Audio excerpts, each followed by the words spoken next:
Simply put, Brad Treliving and the Toronto Maple Leafs have to open up their phones and they have to open up their minds and hear who's interested in some of their players.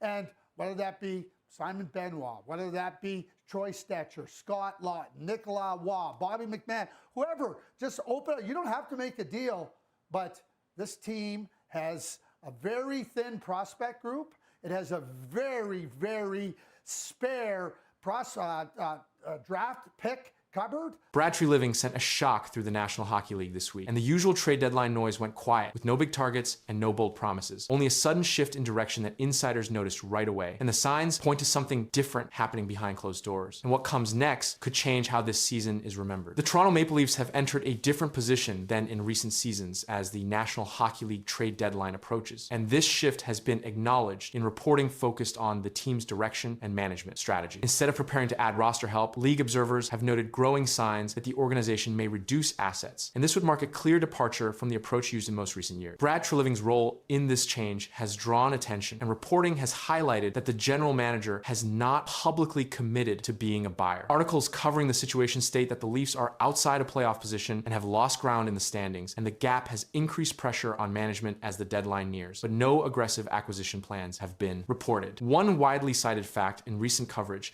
is that the Maple Leafs have not been sellers at the trade deadline since the 2015-16 season, and that year ended without a playoff appearance, and roster changes followed. Since then, the team has consistently aimed to add support pieces instead of moving players out, and current reporting indicates that this pattern may not continue this season. Trade board analysis has placed Toronto among teams being monitored for potential selling activity, and these reports emphasize that selling does not imply a full teardown. Instead, it reflects a situation where management may move select players rather than commit future assets, and the approach has been described as controlled and limited, consistent with Treliving's past deadline behavior. Coverage of Treliving's career shows a consistent pattern. And during previous trade deadlines, his transactions tended to involve depth moves and draft capital rather than major roster changes. Articles examining this history state that his deadlines rarely included large acquisitions, and this background has been repeatedly referenced as context for Toronto's current position. Team performance has played a central role in this discussion, and recent reporting notes that the Leafs are several points out of a playoff spot with limited time remaining before the deadline. Analysts have connected this standing to internal evaluations taking place within the organization, and losses during a recent homestand have been cited as contributing factors increasing scrutiny on short-term strategy. As these details surfaced, the language around Toronto's deadline plans began to shift, and reports stopped focusing on who the Leafs might acquire and instead examined which assets could be moved. That change alone has altered expectations across the league, and the consequences of that shift are still unfolding. Recent reporting has narrowed its focus to how Brad Treliving is expected to operate if the Maple Leafs proceed without buying and coverage. From trade deadline analysts states that the organization is evaluating flexibility rather than upgrades. This assessment is tied directly to roster status, contract timelines, and the standings picture that continues to limit margin for error. Articles examining Toronto's position emphasize that selling does not require dramatic action, and instead it centers on measured decisions involving roster players whose contracts expire or whose roles may change. Analysts writing about this scenario have pointed out that this type of approach aligns with Treliving's documented trade deadline history, and past transactions under his management often involved moving veterans in exchange for draft picks rather than acquiring short-term help. Treliving's previous deadline activity has also been revisited in detail, and one article noted that Brad Treliving's history as a trade deadline seller hints at small moves only for the Maple Leafs, and that line has been cited as evidence that any selling would likely remain controlled. The same coverage emphasized that his past trades prioritized asset value over immediate results. Team results have continued to influence this discussion, and recent coverage pointed to a difficult stretch of games, including losses during a homestand, as a turning point in deadline conversation. Analysts tied those results to internal reassessments happening behind the scenes, and as losses accumulated, reports began shifting from playoff scenarios to long-term planning. As this information circulated, trade boards began listing Toronto as a team to watch, and the focus was no longer on buyers lists, but on availability and timing. Reporting stressed that the league has taken notice of this shift even without official announcements, and the silence itself has been described as meaningful. With the deadline approaching and no indication of aggressive buying, the Leafs' direction has remained under scrutiny, and each update has added another layer to the story, and the full impact of these decisions has yet to become clear. I think that's got to be the main point of focus each and every night. Like, we don't have to be the best team in the world every single night, but we need everybody to compete. We need everybody to just play good. Everybody just has to go out there and do their job and play good. and just the consistency that's been a big part of it. Something changed inside the Maple Leafs room, and it didn't happen during the game. It happened after. One short statement from the captain. Calm words, sharp meaning. Fans caught it instantly. Media replayed it again and again. The coach had just sent a message. Hours later, the captain answered, and what followed quietly shifted the conversation around this team. The moment came after practice, not during a game. Austin Matthews stood in front of reporters as the Toronto Maple Leafs tried to reset after another difficult stretch. The team had struggled to close games. Defensive lapses had cost points. Pressure was building. Earlier, head coach Craig Berube had addressed the issue directly. He pointed to leadership. He said the team's leaders needed to take more control. I thought we just made it really easy for them. The neutral zone was, a highway for them to get through, and I don't know. We just made it so easy for them, and they're obviously a skilled team, a lot of talent, a lot of speed, and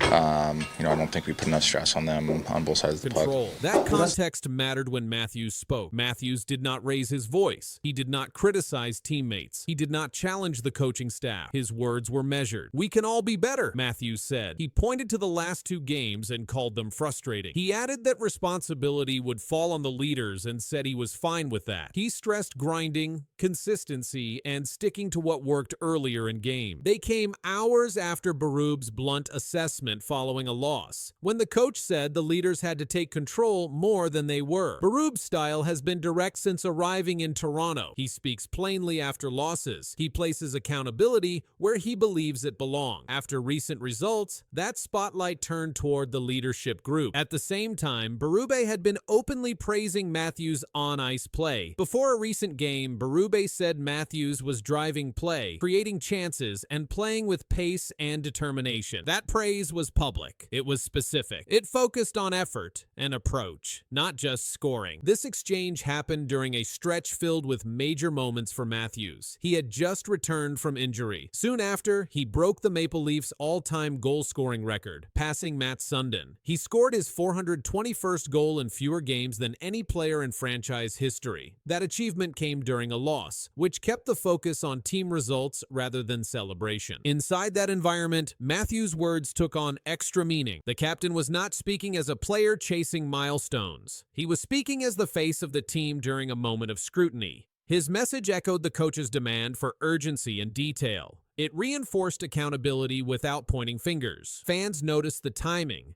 Analysts noted the alignment. The conversation shifted from systems and tactics to leadership and response. The reaction to Matthews' comments spread quickly because of what followed on the ice. In the games surrounding those statements, Matthews' role was clear. His minutes stayed heavy. His matchups stayed difficult. He took key defensive zone face-offs. He remained on the ice late in close games. Those deployment choices reflected trust from the coaching staff. Craig Berube continued to speak about structure and pace in the days that followed. He did not walk back his earlier comments about leadership. He also did not single out any player. Instead, he repeated that the team needed consistent effort across all three periods. His public message remained steady. Matthews' leadership role extended beyond scoring. After returning from injury, he resumed his position on the top line and first power play unit. His ice time remained among the highest on the team. According to NHL game logs, Matthews averaged over 20 minutes per game during that stretch.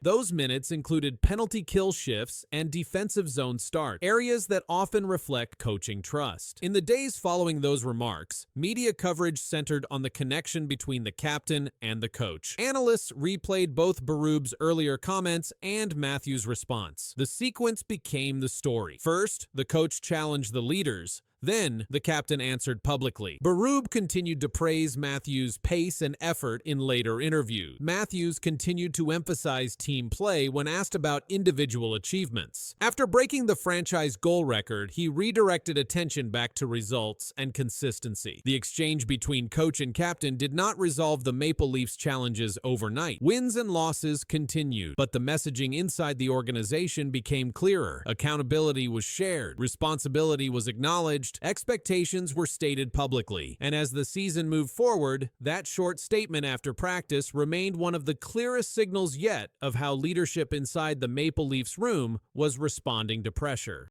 With Marty Barrell. Marty, here's an observation I've made. Nothing seems to come easy for this Maple Leafs team. The Toronto Maple Leafs were not dealing with one bad night or one missing player. The problems were deeper. Defensive numbers told the story. Injuries added weight. Then the general manager broke his silence. He did not shift blame. He did not promise quick fixes. What he admitted placed the entire season under a harsher light. We're not where we want to be or where we envision to be. Obviously, we've underperformed to this point, and I take full responsibility. I'm in charge of the hockey department.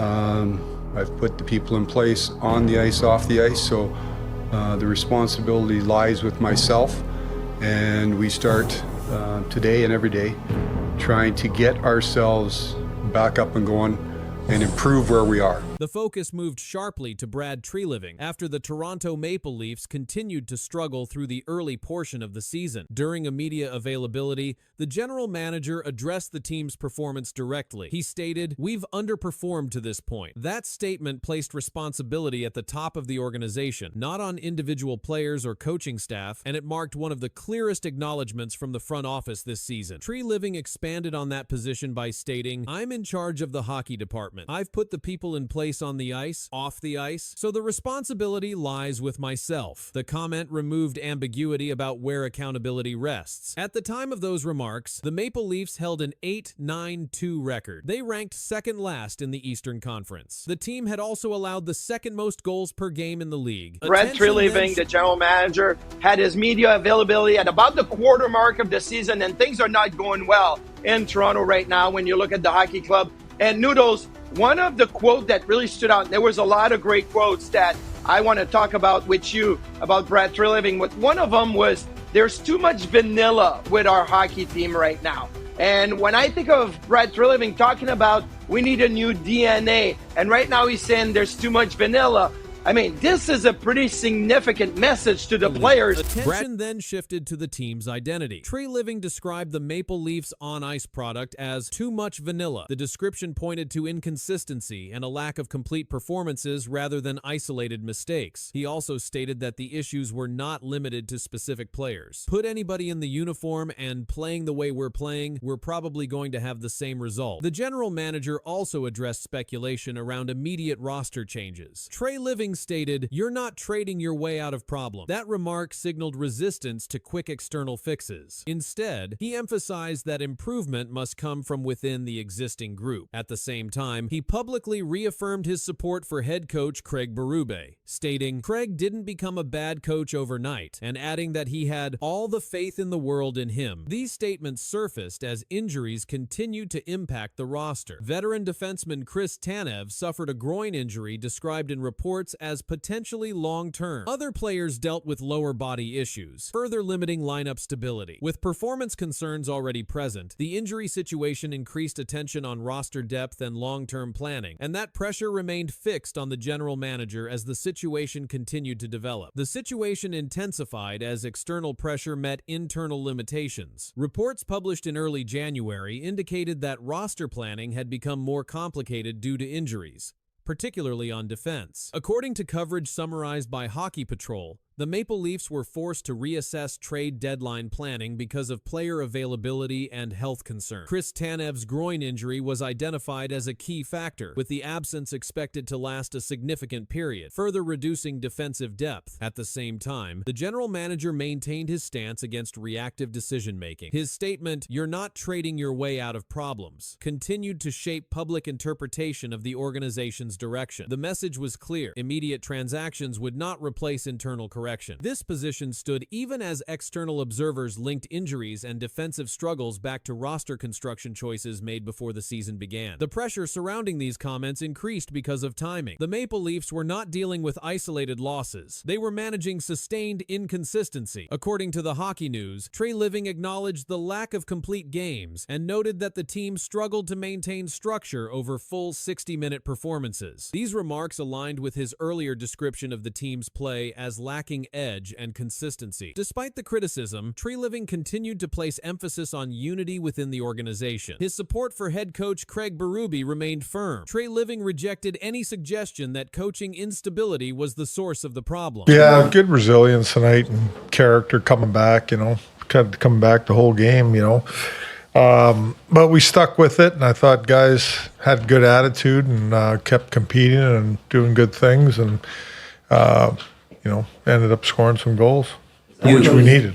The Maple Leafs fell behind again and again, yet refused to fade. When the final horn sounded, the scoreboard told one story. The coach told another. Craig Berube stood firm after the win, choosing his words carefully, sending a message that landed hard and changed the conversation heading forward. The Toronto Maple Leafs delivered one of their most turbulent wins of the season with a 6-5 comeback victory against the Winnipeg Jets. The game unfolded with constant momentum swings. Each time, the team responded with a goal. The result marked one of the highest scoring games of the season for the club. Auston Matthews led the charge. The Maple Leafs captain recorded a hat trick and added an assist. His third goal came late in the third period and stood as the game winner. According to the official game recap, Matthews finished the night with 4 points, directly factoring into more than half of Toronto's goals. His performance came after returning to the lineup following a brief injury absence. The game also featured a major goaltending change. Joseph Woll started the game for Toronto, but was pulled after allowing 4 goals. Dennis Hildeby entered in relief and stopped 22 of 23 shots. That change stabilized the game and allowed Toronto to stay within reach as the offense continued to press. Winnipeg contributed heavily to the chaos. Mark Scheifele scored twice and added an assist. Gabriel Velarde and Alexei Afalo also found the net. The Jets held leads at several points and entered the third period still within striking distance. However, Toronto's late push proved decisive. After the game, head coach Craig Berube addressed the media. His tone was firm. He focused on effort, response, and execution rather than mistakes. Good resilience and character coming back tonight, Berube said during his post-game availability. He later added, "I like the guy's attitude. Everyone kept going." Berube referenced how the team stayed engaged despite allowing goals. His comments centered on response rather than breakdown. He did not single out individual errors. Instead, he emphasized collective pushback after each deficit. Toronto improved its recent stretch with the victory, while Winnipeg's losing streak extended. The game ended with celebration on the ice, but the focus quickly shifted to the coach's message, which framed the night as something more than just a comeback win. The message from Craig Berube did not stop at resilience. His remarks also reflected how the Maple Leafs are choosing to play during this stretch of the season. Toronto has leaned into offense, even when games become unstable. Against Winnipeg, that approach was visible from the opening period through the final minutes of regulation. Berube acknowledged the reality of the game's structure. Goals were allowed. Momentum shifted, yet the bench response remained consistent. Players continued to attack. The coach did not frame the win around clean execution. Instead, he described persistence through repeated setbacks. His comments aligned with the numbers on the scoreboard rather than any single moment. Dennis Hildeby's role became more pronounced as the game progressed. After replacing Woll, he faced consistent pressure but allowed only 1 goal. His save percentage for the night finished above .950. The stabilization in net coincided with Toronto's ability to push forward without conceding another lead. Berube's comments did not reference external criticism directly. He spoke through the lens of performance. His emphasis remained on how the team reacted after being tested repeatedly. The coach's language centered on attitude, pushback, and staying engaged. These were observable elements reflected in the flow of the game. The win also came during a period of increased scrutiny around Toronto's consistency. High-scoring games have defined recent results. Against Winnipeg, that pattern continued. The Maple Leafs scored 6 goals for the second time in a week. Over their last 5 games, their goal total reached 25, confirming the offensive surge. Winnipeg's situation added context. The Jets entered the game on a losing streak that extended further with this result. Despite strong individual performances, they were unable to hold multiple leads. Toronto capitalized on each opening created. As the media session concluded, Berube's remarks framed the night around response rather than control. The scoreboard confirmed the comeback. The quotes confirmed the stance. The result stood, but the message carried beyond the final horn. Circle back on Rasmus Andersson as a Toronto Maple Leafs. We know the Leafs tried to trade for Andersson last year at the deadline, and why I mentioned Toronto is that my understanding is that the Leafs would be one of those teams that perhaps Andersson would consider extending with if, in fact, a trade would work out between those two teams. Yeah, and look, the Toronto Maple Leafs right now are in a bit of a predicament. Of course, they would have interest and continued interest in Rasmus Andersson. Toronto Maple Leafs are quietly active again, and the focus has narrowed. Injuries have changed priorities. Familiar names are back on internal lists. Calgary